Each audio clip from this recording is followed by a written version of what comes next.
Como ustedes ya saben, el negocio del tatú puede ser bastante rentable, pero no está estructurado básicamente en el tatuaje, sino en un estilo de vida. De hecho, si miramos a las personas que tienen tatuajes, veremos que tienen piercings, que se visten de una forma diferente, que actúan en forma diferente. Es a esas personas a las cuales se dirige el tatuador, pues este le ofrece la posibilidad de acceder a un estilo de vida que desea llevar, a un estilo de vida en el cual marca su propia identidad e individualidad, un estilo de vida en el cual confirma su pertenencia a un grupo social y se diferencia del resto. En todas las esferas sociales vamos a encontrar personas con tatuajes. Sin embargo,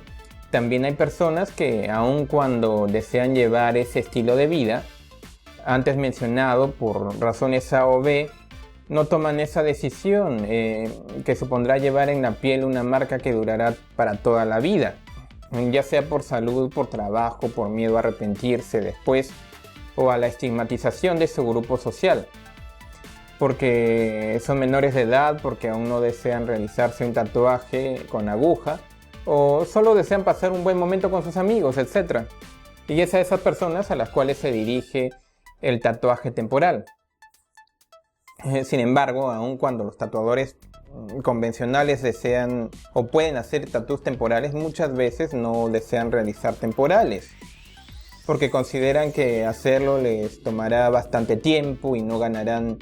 mucho en comparación a realizar un tatuaje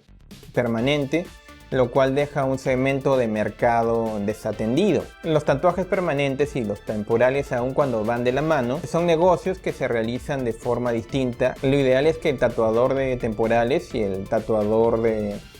tatús permanentes se dediquen solo a esa función para maximizar sus ganancias.